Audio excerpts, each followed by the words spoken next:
I now recognize myself for 5 minutes for an opening statement. Imagine being a young astronomer and your dream of working with one of the most well-renowned astronomers in the world comes true. Then imagine the horror when the professor you hope will be your mentor, who you've revered, turns into be your tormentor, a predator. You are in his office and he tries to kiss you. You spur his advances, but later at a work dinner, he puts his hand on your leg and slides it up your thigh under the table. You try to report the behavior, but some at the university are more interested in protecting one of their most powerful and lucrative researchers. This actually happened. This is a real case. It took years for the professor, in this case a professor from Berkeley, to leave. But that young woman left the field of astronomy because of the harassment. Now imagine if this were your daughter, your sister, your wife, or your mother, driven out of a dream career in a field with lifelong high earning potential. Sexual harassment, abuse of power, and intimidation in the workplace, classroom, or research field site is unacceptable in any situation. Whether it's in Congress, where we've been dealing with this also, or in the fields of science and technology, every worker has a right to a safe work environment, free of harassment, where one can learn and thrive in their work environment. Concerns about sexual harassment occur against a backdrop of women continuing to lag in many STEM fields and occupations. Women filled 47% of all U.S. jobs in 2015, but hold only 24% of STEM jobs. Only 23% of women with STEM degrees work in STEM fields. Can sexual harassment have a significant negative impact on the ability of female students and early career researchers to engage in research and to get these high-paying jobs and get on this path? That's what we want to look at here, because we have been working here on this committee really on a bipartisan basis on bills where we are trying to get women into that pipeline at a very young age. We have wonderful STEM initiatives going down to preschool to make sure that we are having that kind of gender equity and racial equity. We want to make sure none of these things are going on. So we really appreciate the opportunity to have this hearing today. In this case, where this person was such a prominent researcher in the U.S., a quote from somebody in this case said, "The stakes here couldn't be higher. We are working so hard to have gender parity in this field. And when the most prominent person is a routine harasser, it threatens a major objective we have nationally and with that pipeline." So over the last few months, we've had a watershed moment and really tried to open eyes to the systematic harassment and abuse in many different fields and workplaces. What has happened in Hollywood, in the media, and in other industries has opened the floodgates for women and men who have been afraid to speak in the past to come forward about predators in their workplace. I note recently we saw even something in an area, in a long story about the modeling industry, and young women preyed upon and exploited, and really some horrible things going on there. And in the last few months, we have worked together, my colleagues, to reform the process of reporting sexual harassment in Congress and to create that zero-tolerance environment that we want in all workplaces.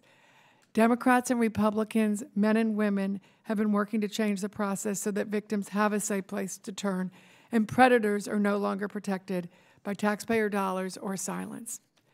Today is an opportunity to shine a light on how predatory and abusive behavior is affecting or maybe affecting the science industry and the response that's going on here, and the women who are here today to testify who have been active on the front of really promoting that zero tolerance.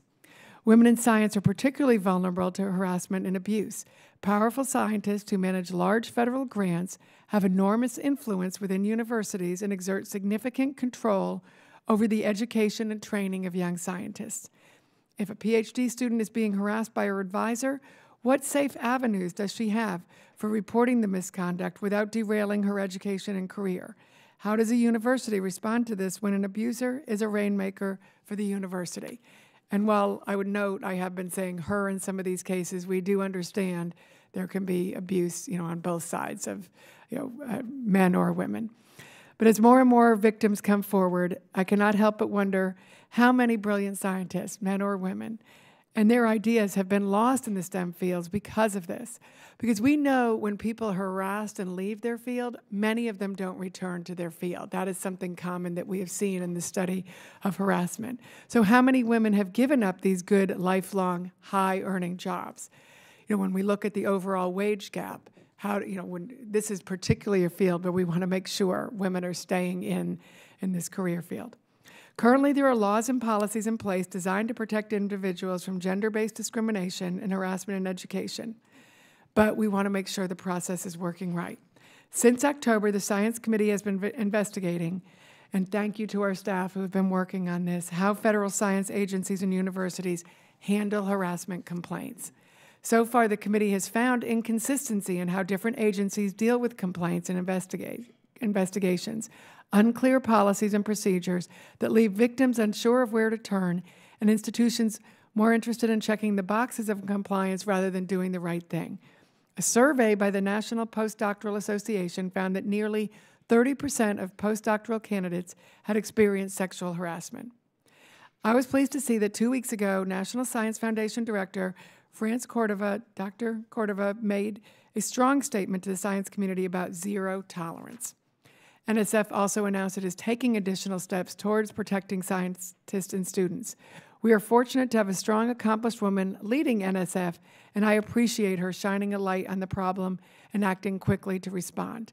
I think we all understand we are learning a lot as we go through this process. That certainly has been the case, whether it's the media or Hollywood or those of us here in Congress. So we appreciate even though this has been a long time problem, we are all learning how to deal with it in our different workplaces. So the purpose of this hearing is to learn how science agencies and research institutions are handling current complaints under current law and policies, assess the impact of harassment on women's participation in STEM and advancement, and discuss recommendations for improving the process, as well as the overall culture.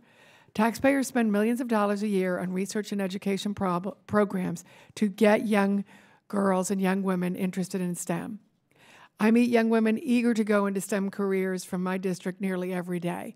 My 3-year-old granddaughter, her favorite place to go every week is the local Children's Science Museum.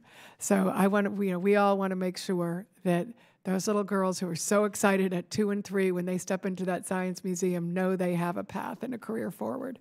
So I want to guarantee every one of them that they are given those tools. So I really look forward to hearing the testimony of our witnesses, and thank you so much for all that you're doing and for being here today.